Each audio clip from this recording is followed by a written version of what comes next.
오늘 본문을 가지고 하나님의 비전이 담긴 인생이라는 제목으로 말씀을 나누도록 하겠습니다. 바울, 지난 시간에 우리가 함께 지난 예배 때 말씀을 나눈 것처럼 바울이 공회원들의 고발로 이제 위기에 처하게 됩니다. 하나님 주신 지혜로, 그때 번뜩이는 지혜로 이제 부활에 대해서 이야기를 하죠. 그래서 부활을 믿는 바리새인, 부활을 믿지 않는 사두개인 간의 논쟁이 일어나게 됩니다. 그 논쟁을 통해서 위기를 모면하게 되죠.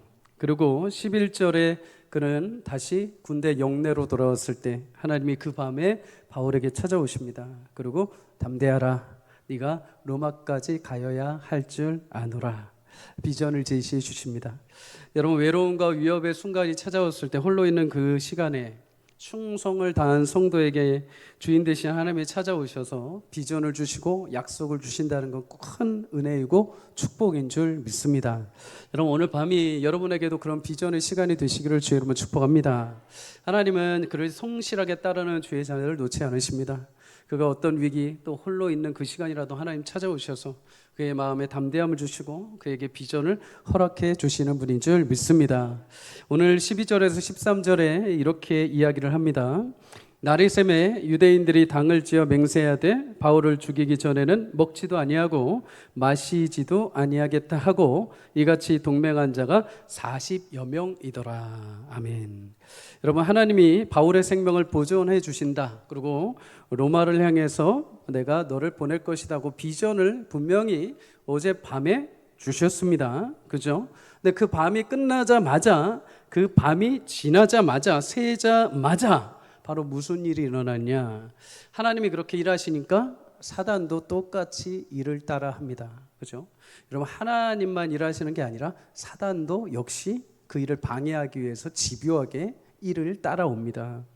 바울을 그 다음날 바로 죽이고자 하는 유대인들이 당을 만들게 됩니다. 당이라는 것, 함께 무엇을 향해 나가다라는 의미가 있습니다. 함께 그 목적을 이루기 위해서 모였다는 거죠. 근데 이들의 목적이 무엇인가? 바울을 죽이는 것입니다. 바울을 죽이기 전까지는 내가 음식도 먹지 않고 물도 마시지 않겠다. 내가 바울을 죽이기 전까지는 아무것도 입에 되지 않겠다. 맹세를 합니다. 맹세라는 단어가 히브리어 여러 가지 있는데 여기서의 단어는 저주하다라는 의미에서 시작이 되었습니다. 무슨 말인가?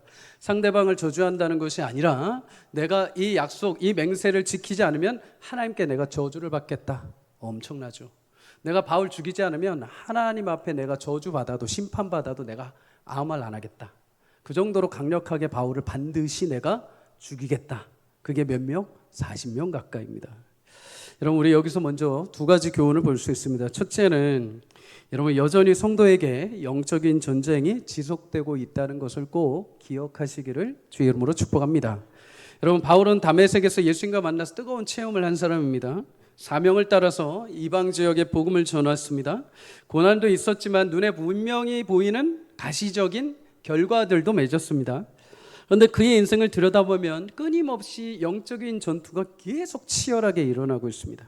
한시라도, 한순간이라도 마음을 놓게 되면 바로 떠내려갈 정도로, 한순간이라도 믿음을, 마음을 놓게 되면 사자들이 잡아먹는 것처럼 그의 인생에 치열한 영적 도전이 계속해서 일어나고 있었습니다. 오늘 본문에도 하나님이 바울에게 분명히 최종 목적지는 로마이다라고 말씀하시자마자 바로 다음날 이른 새벽에 바로 사단이 유대인의 당들을 조합해서 바울을 죽이려는 계획으로 도전해 오는 것을 볼 수 있죠.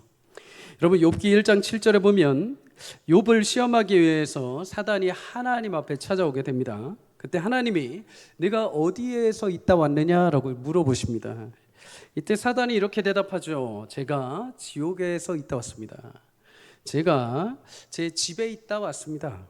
제가 모처럼 여행하다 왔습니다. 이렇게 말하지 않습니다. 사단이 뭐라고 하느냐? 땅을 두루 돌아 여기저기 다니다 왔습니다. 이렇게 말합니다. 쉬지 않고 돌아다니다 왔다는 거죠. 그러면 왜 돌아다니다 왔느냐? 베드로전서 5장 8절 함께 읽습니다. 시작.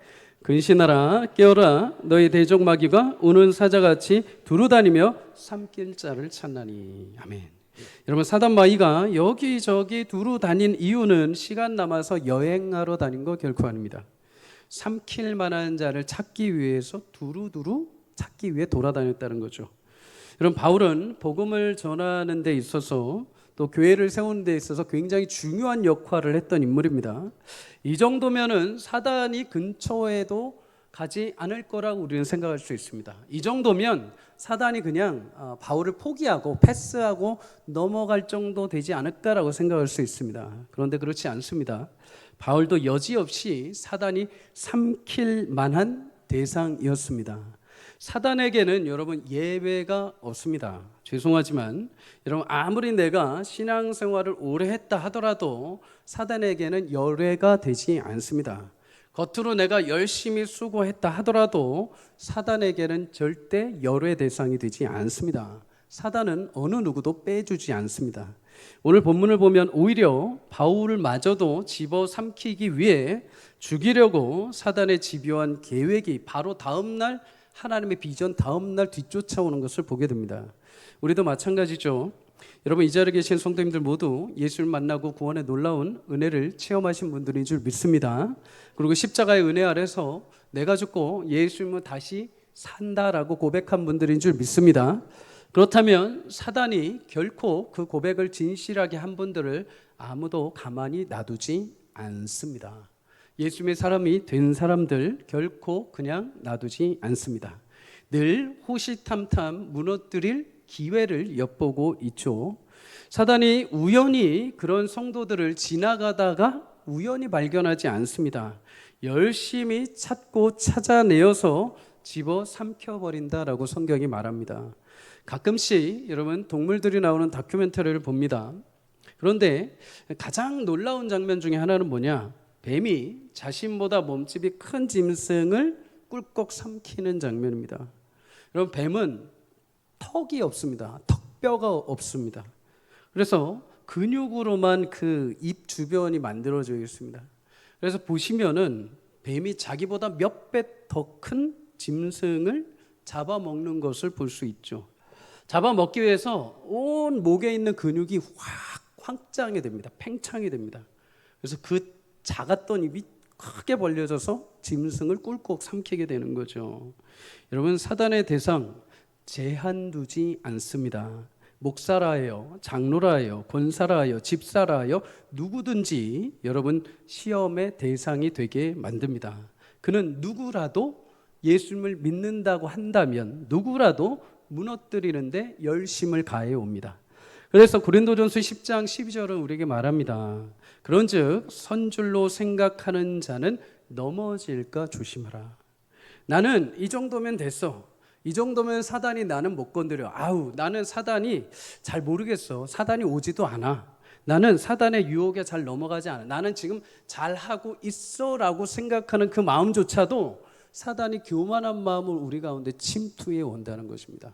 그러니 서 있는 자들, 내가 믿었고 나는 잘하고 있어라고 생각하는 모든 자들은 항시 깨어서 조심하라라고 말씀을 합니다. 여러분, 2차 세계대전이 끝났을 때 사람들은 이 땅에 다시는 전쟁이 없어야 된다라고 말하면서 조합도 만들고 나라 안에 여러 가지 연합을 결성을 했습니다. 그리고 절대로 전쟁을 내지 않기로들 약속들을 했죠. 근데 여러분, 지금 어떨까요? 아직도 중동과 유럽 전역에 여전히 전쟁으로 신음을 하고 있습니다. 어쩌면 사람들이 사는 날 동안에, 죄송하지만 조금 안타까운 이야기지만 여러분, 우리가 사는 날 동안에 전쟁이 끊이지 않을 수 있습니다. 여러분, 죄악된 본성, 절제되지 못한 우리의 욕망, 이기적인 생각들이 여전히 우리 안에 잠재되어 있고 개인과 개인을 넣어서 민족과 민족과 나라와 나라가 항상 대적할 수 있는 잠재력들이 있기 때문이죠. 여러분, 그래서 누가복음 21장 10절에 예수님이 말세를 사는 성도들에게, 다시 말해 예수님 오신 그날부터 다시 오시는 그날 그 기간 동안에 사는 성도들을 향해서 말씀하시죠. 민족이 나라를 대적하여 일어날 것이다. 여러분, 죄악으로 인한 세상에는 전쟁이, 죄송하지만 주님 오시는 그날까지 끊어지지 않을 것이다 라고 말씀합니다. 그거는 예수님이 능력이 없어서가 아니라, 하나님이 능력이 없어서가 아니라 인간들이 죄가 많아서입니다. 세상에 죄가 관영하기 때문입니다. 하나님이 화평케 하라 하시고 하나님 평화를 주셨음에도 그거를 자신들의 욕망과 탐욕으로 거부한 나라와 민족들이 일어나서 얼마든지 스스로 점령하고 얼마든지 전쟁을 일으킬 수 있는 죄가 세상에 가득하기 때문인 것이죠. 여러분, 우리 안에도 마찬가지입니다. 우리 안에 당연히 영적 전쟁이 주님 오시는 그날까지 계속 일어납니다. 여러분, 나는 원하지 않았을지 모르지만 제 원흉인 사단은 항상 우리 안에 남아있는 죄의 본성을 계속 도발시킵니다. 죄의 본성을 계속해서 일으켜서 전쟁을 일으키게 만듭니다. 그리고 우리 영혼이 하나님의 온전한 뜻을 잘 가다가 자빠지게 하고 무너지게 하고 돌아서게 하고 엇길로 나가게 만드는 것이죠. 여러분, 이런 상황에서 성경이 우리에게 그래서 말씀합니다. 깨어 있어라, 근신하라. 근신하라, 다시 말해 술 취하지 않는다, 정신을 차린다라는 것입니다. 여러분, 인간적인 내 감정과 욕망에 취해서 사단이 주는 즉흥적인 두려움과 염려에 사로잡히지 말라는 것입니다. 늘 항상 하나님의 생각과 마음에 사로잡혀야 된다는 거죠. 어떤 과학자들이 연구를 했는데, 여러분, 우리 뇌신경 있죠. 뇌세포가 보통 나이가 들면은 보통 우리가 다 사라지고 죽는다라고 생각을 합니다. 그래서 기억력이 감퇴하고 또 내 보는 시선이 조금 약해진다고들 생각을 하죠. 근데 최근에 연구 결과를 보면 다르다고 합니다. 얼마든지 나이가 들어서도 뇌 신경세포가 새롭게 자란다는 것이죠.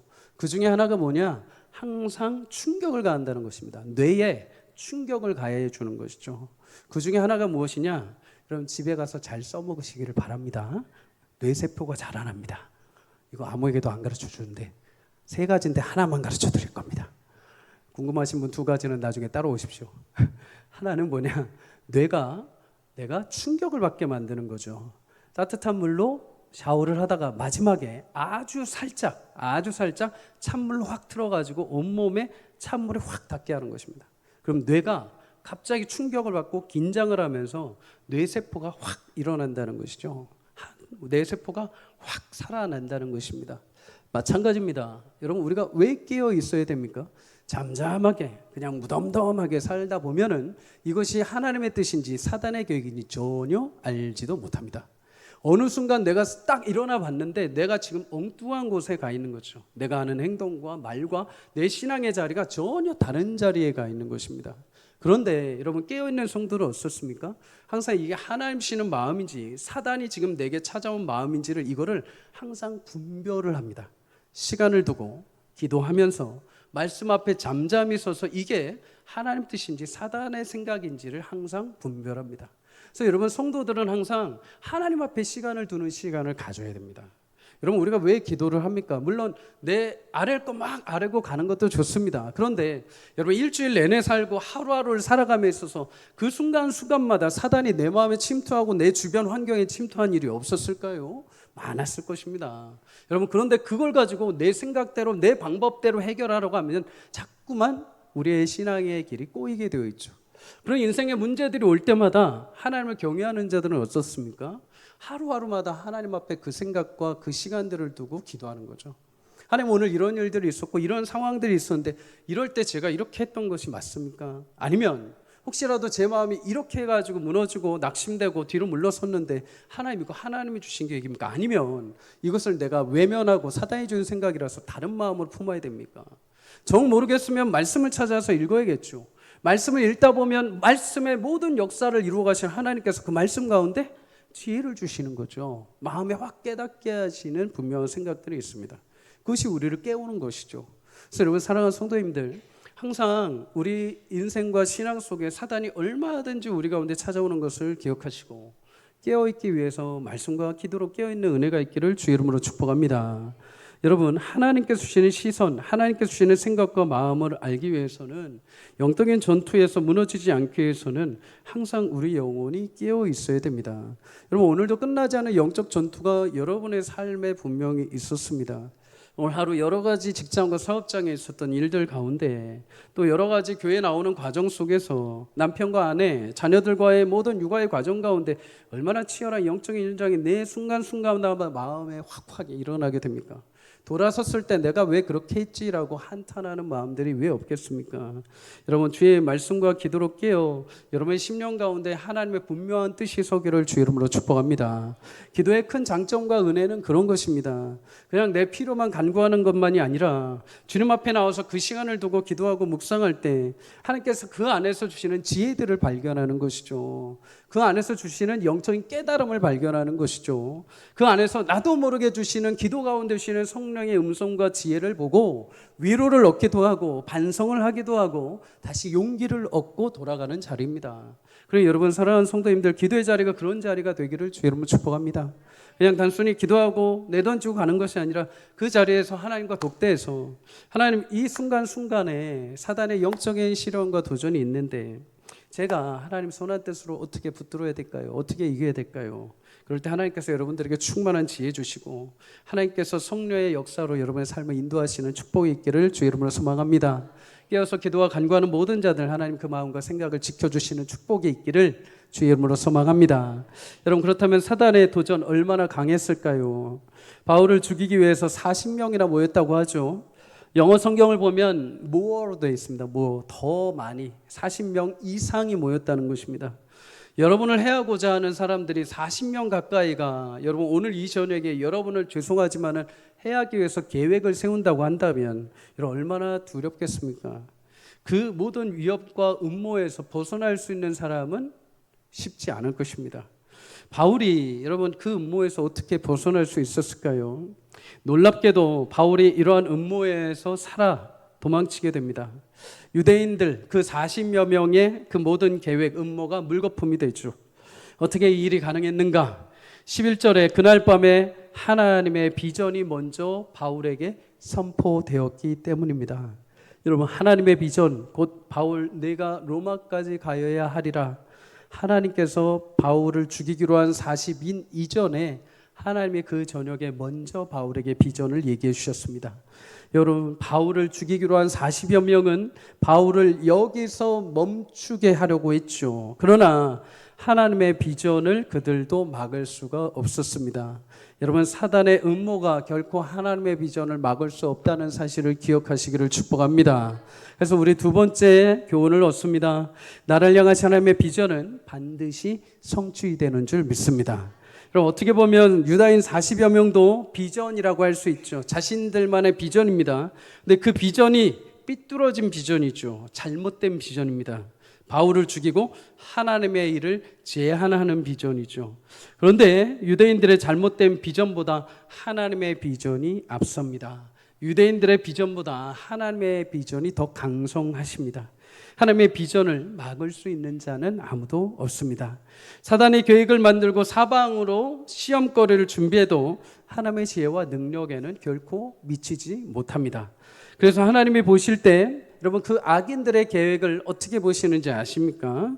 시편 37편 12절에서 13절을 함께 읽습니다. 시작. 악인이 의인치기를 꾀하고 그를 향하여 그의 일을 가는도다. 그러나 주께서 그들 비웃으시리니 그의 날이 다가옴을 보심이로다. 아멘. 여러분, 하나님이 의인들을 치기 위해 준비하는 사단과 악인들의 꾀를 보시고 어떻게 하신다고 합니까? 비웃으신다. 헛된 일로 여기신다라는 것입니다. 가치도 없다는 것이죠. 여러분, 사울 왕은 다윗을 잡기 위해서 여러 가지 음모를 꾸몄습니다. 다윗을 뒤쫓는 사람도 붙이기도 하고 정탐꾼들을 그 땅 곳곳에 두어서 다윗이 가는 곳마다 어디에 있고 무슨 일을 하는지 늘 파악하고 정보를 수집을 했습니다. 여러분, 다윗이 사울 왕에서 쫓겨다녔던 기간만 10년입니다. 10년. 10년이라는 기간 동안에 그것도 한 나라의 왕의 위협과 죽음의 위협을 피한다는 것은 여러분 거의 불가능한 일입니다. 그런데도 여러분 다윗은 유다 광야, 엔게디, 십 광야, 블레셋 땅을 다니면서도 여러분 생명을 보존하게 됩니다. 왜요? 하나님이 다윗에게 기름을 부으셨기 때문입니다. 약속의 비전을 주셨기 때문이죠. 내가 너로 하여금 다음 이스라엘을 너에게 왕위로 맡길 것이다. 그 약속에 있고 나서 어떻게 됩니까? 사울 왕이 죽이려고 달려들죠. 하나님의 비전이 선포되는 그곳에 항상 사단이 그 바로 뒤를 따라서 공격을 해오게 됩니다. 그런데 사단의 그 시험을 어떻게 하십니까? 하나님의 기름 부으심이 이기게 됩니다. 하나님의 비전이 승리하게 됩니다. 하나님의 비전을 따라 다윗은 10여 년의 긴 시간이었음에도 불구하고 마침내 승리하고 약속하신 왕위에 오르게 됩니다. 사랑하는 여러분, 하나님은 성도들에게 예수님의 보혈로 기름을 부으신 줄 믿습니다. 예수님의 피값을 주고 사신 성도들의 인생은 항상 사단이 뒤쫓아옵니다. 그러나 기억하십시오. 하나님의 구원이 먼저입니다. 하나님의 비전 선포가 먼저입니다. 하나님의 권세가 먼저인 줄 믿습니다. 세상에 여러 위기와 음모들이 넘쳐난다 하더라도 그 모든 것을 하나님은 비우십니다. 아무리 그럴듯하고 아무리 진짜 어떻게 되면 어떡하나라고 할 정도의 계략이 찾아온다 하더라도 하나님 보시기엔 그게 굉장히 하찮은 음모에 불과한 것이죠. 여러분, 오직 하나님의 구원의 약속만이 서게 하시는 줄 믿습니다. 이사야 14장 27절을 함께 읽습니다. 시작. 만군의 여호와께서 경영하셨은즉 누가 능히 그것을 패하며 그의 손을 펴셨은즉 누가 능히 그것을 돌이키랴. 아멘. 여러분, 하나님이 하시기로 작정하시면 누구도 그 계획을 취소시킬 수 없습니다. 하나님 한번 심판하신다고 하면 그 심판을 누구도 막을 수 없습니다. 하나님이 반대로 구원하시겠다고 약속하시면 어느 누구도 그 비전을 막고 중간에 그것을 장애물 삼을 수가 없습니다. 오직 어떤 상황에서도 하나님 그 비전을 완성하시는 분이십니다. 사랑하는 여러분, 우리에게도 하나님의 이런 비전이 있음을 기억하시기를 주의 이름으로 축복합니다. 예수님을 통해 세우신 하나님의 비전이 여러분 성도님들의 삶에, 우리 가정에, 우리 자녀들에게 있는 줄 믿습니다. 사단이 우리 마음과 생각에 아무리 부정적으로 포기하고 한숨을 만들게 한다 하더라도 여러분 기억하십시오. 하나님이 여러분들을 구원하신 것이 먼저입니다. 먼저 비전이 선포되고 먼저 하나님의 권세가 여러분의 영혼을 이끌어 가실 것입니다. 어떤 사단의 계획에도 그 뒤를 따를 수가 없을 것입니다. 그 믿음을 가지고 오늘 이 밤에 기도할 때 우리 가운데 다시 하나님 주신 비전과 창조의 소망이 회복되는 저녁이 되기를 주의 이름으로 축복합니다. 여러분, 그렇다면 하나님은 바울을 향한 비전을 어떻게 성취하셨을까요? 하나님 그 비전을 성취하시는데 굉장히 놀랍고 신비로운 방법으로 사용을 하십니다. 바울은 하나님의 비전을 받은 뒤에 여러분 밖에서 그를 죽이려는 40여 명의 음모를 전혀 알지 못하고 있었습니다. 그냥 그 밤에 하나님의 비전만 내가 들었을 뿐이죠. 그런데 여러분, 이들의 음모와 준비함을 누가 듣게 된지 아십니까? 16절에 보면 바울의 생질이 들었다라고 말합니다. 바울의 생질. 신기하죠? 여러분, 바울을 죽이기로 결단한 그 40여 명, 그들이 매복하여서 바울을 죽이려 한다는 이 소식을 뜬금없이 갑자기 바울의 생질, 바울의 조카가 들었다라고 성경이 말을 합니다. 그럼 바울을 죽이기로 결사대가 만들어졌다면, 그럼 이들이 심지어 내가 죽이기 전까지 아무것도 먹지 않겠다라고 한다면, 이들이 계획을 세웠다면 여러분 이 계획은 정말 은밀하게 비밀리에 조직이 되었을 것입니다. 비밀리에 최소한 그 40여 명의 그 위협자들만이 서로 공유를 했을 것입니다. 그런데 여러분, 이 음모가 바울의 생질에게까지 귀에 들어갔다고 합니다. 여러분, 어떻게 바울의 생질은 그 40여 명의 등자도 아닌데 어떻게 그의 생질 조카에게 그 귀에 들어갔을까요? 여러분, 바울의 조카에게 듣게 하신 것, 그 소식을 듣게 하신 것은 하나님의 방법밖에 없습니다. 사람의 방법이 아니라 하나님이 유대인을 통해서든 아니면 그 중 안에서 누군가의 유대인을 통해서 바울이 그와 친해서 그에게 흘러갔든지 간에 어떤 방법을 통해서든 하나님이 바울의 전혀 생각하지 못했던 조카에게 들리게 하셨다는 것이죠. 여러분, 다윗은 사울이 늘 자신을 죽이려 한다는 소식을 알고 있었습니다. 그런데 결정적으로 한 번 더 그래도 사울이 나를 사랑하고 자신의 사위가 되게 했으니 그래도 살려줄 것이라는 희망이 그래도 조금 남아 있었습니다. 그런데 마지막 결론적으로 사울이 죽으려 오는 소식을 듣게 되죠. 누구한테 듣습니까? 사울의 아들 요나단에게 듣게 됩니다. 요나단은 아버지 사울과 식사를 하는 과정 가운데 사울이 다윗을 죽이려는 확증적인 마음을 가지고 있다는 것을 듣게 되죠. 그 요나단은 비록 대적 사울의 아들이었지만 사랑하는 다윗을 향해 달려가서 그 소식을 전해줍니다. 다윗은 그 소식을 듣고 멀리 도망을 치기 시작을 한 것이죠. 여러분 이뿐만이 아닙니다. 구약의 열왕기하 6장에 보면 하나님은 전혀 예측하지 않는 방법으로 위기를 듣게 하시고 위기에서 헤쳐나오게 하시기도 합니다. 아람 군대가 이스라엘과 전투를 하는 장면이 나옵니다. 근데 신기한 것이 아람 군대가 항상 이스라엘을 공격하기 위해서 어느 길목으로 가자라고 하면 항상 그 길목에 이스라엘 병사들이 미리 진을 치고 방비를 하고 있는 것입니다. 아람 왕이 또 다시 다음날 저녁에 그러면 이번에는 이쪽으로 가자 하고서 이쪽으로 또 몰래 진을 치고 출동을 합니다. 근데 신기하죠. 다음날 그 밤에도 이스라엘 병사들이 어떻게 하라는지 그 길목에도 진을 치고 미리 방비를 하고 있는 것입니다. 아람 왕이 생각을 하다가 도저히 방법은 딱 하나밖에 없다. 신하들을 불러서 호통을 합니다. 내가 내통하고 있는 자가 누구인지 잡아낼 것이다. 첩자를 반드시 찾아내라 명령을 합니다. 이때 신하가 굉장히 신비로운 말을 합니다. 열왕기하 6장 12절입니다. 그 신복 중에 한 사람이 이르되 우리 주 왕이여 아니로소이다. 오직 이스라엘 선지자 엘리사가 왕의 침실에서 하신 말씀을 이스라엘 왕에게 고하나이다 하는지라.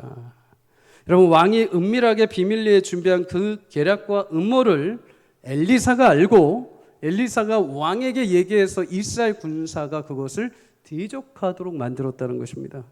여러분 선지자 엘리사가 어떻게 대적, 그것도 왕이 은밀한 처소에서, 그럼 왕이 막사를 지으면 그 주변으로 병사들이 뺑 둘러서 철저하게 보안을 합니다. 어느 누구도 함부로 왕의 막사에 못 들어가죠.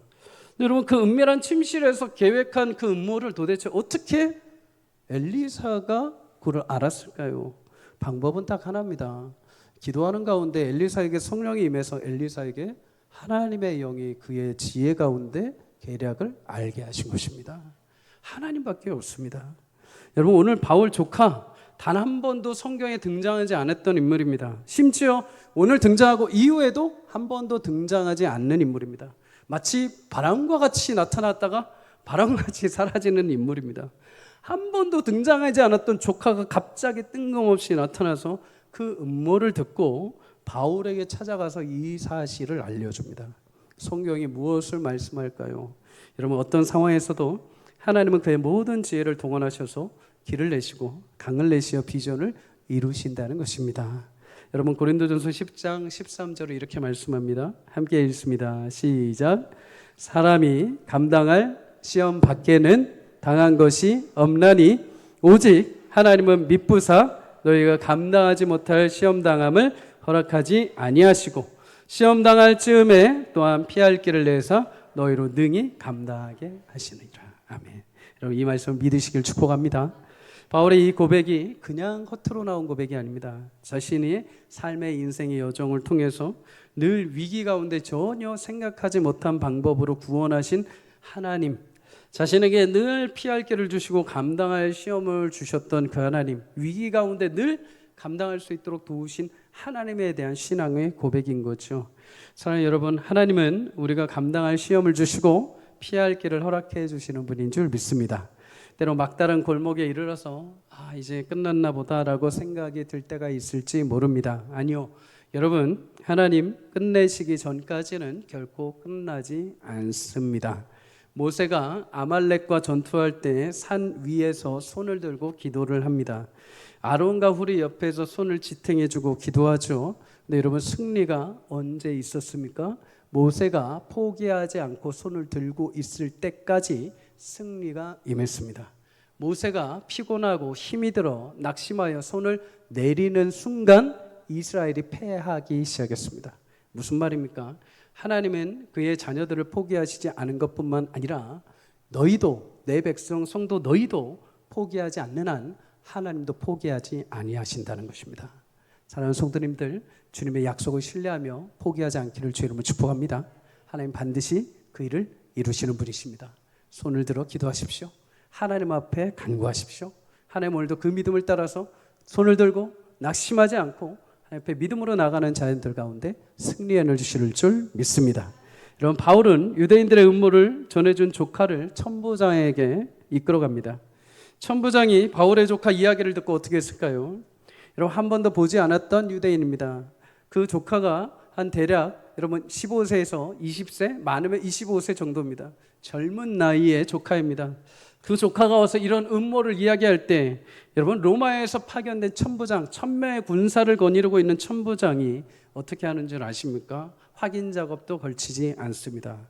바로 그 얘기를 듣자마자 여러분 군사의 절반 이상을 동원을 합니다. 그것도 그날 밤에 즉시 밤 3시 곧 지금으로 따지면 저녁 9시에 온 군사를 동원하죠. 23절에 보는 바와 같이 로마 총독이 거하는 가이사랴까지 가는데 보병 200명, 기병 70명, 창 200명, 총 470명, 1000명의 군사 가운데 절반 가까이 되는 군사를 동원해서 가이사랴로 보냅니다. 누구를 경호하기 위해서요? 바울을 경호하기 위해서. 심지어 바울이 가이사랴까지 가는데 피곤하지 않도록 짐승까지, 말까지 준비를 합니다. 31절에 그리고 그 밤에 안디바드리까지 가게 되죠. 사실 예루살렘에서 가이사랴까지는 거의 100km 정도가 됩니다. 안디바드리까지는 한 60km 정도 됩니다. 그 밤에 열심히 달려갔다는 거죠.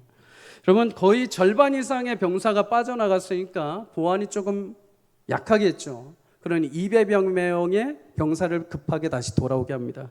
그리고 남은 기병을 동원해서 남은 40여 킬로를 달려서 다음 날 마침내 가이사랴까지 도착을 하게 만듭니다. 여러분 이뿐만이 아닙니다.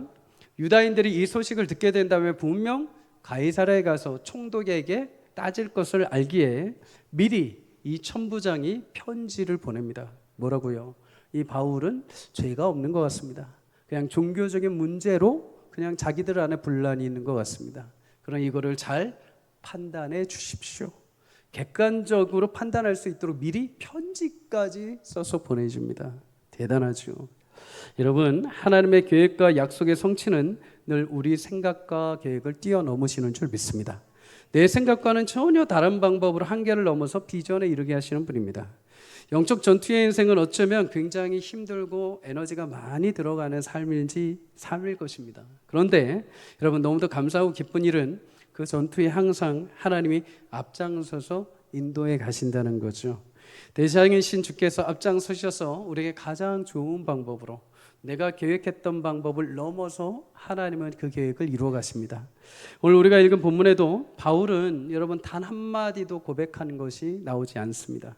마치 부모님이 이끄시는 대로 그냥 아이가 순종하고 따라가는 대로 그냥 의지 없이 상관없이 그냥 하나님이 이끄시는 대로 그냥 자신의 몸을 의탁해서 로마의 병사들에 이끌려 호송되는 것입니다. 바울은 그렇게 진행되는 은혜의 시간에 자신의 몸을 맡기고 묵묵히 주의 일하심을 봅니다. 하나님 일하실 때 사실 우리도 홍해 앞에 선 이스라엘 백성과 같죠. 그때 모세가 이스라엘 백성들 앞에서 외쳤던 말을 늘 성도들은 기억해야 됩니다. 두려워하지 말고 가만히 있어서 여호와께서 오늘 우리를 위하여 행하시는 구원을 보라. 자녀 여러분, 하나님 우리를 위해서 구원하시는 놀라운 역사를 볼 수 있기를 주의 이름으로 축복합니다.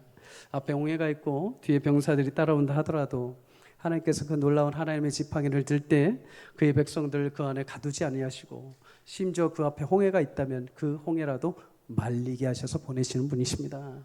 그 길이 혹시라도 아무 길이 보이지 않으면 바람을 부셔서도 여러분 길을 만드시고 이끌어가는 분이신 줄 믿습니다. 여러분 하나님 우리에게 이렇게 역사하시는 것을 기대하시기를 주의 이름으로 축복합니다.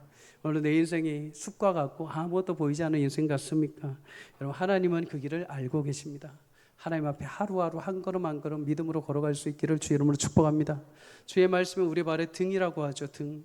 여러분 이 등 어떤 목사님이 그렇게 얘기하더라고요. 그 등은 스포트라이트처럼 태양빛처럼 앞을 쫙 비추는 게 아니라 딱 내 발의 등, 내 앞길에 딱 한 폭만 보여주는 빛이다라고 이렇게 해석을 하시더라고요. 맞죠?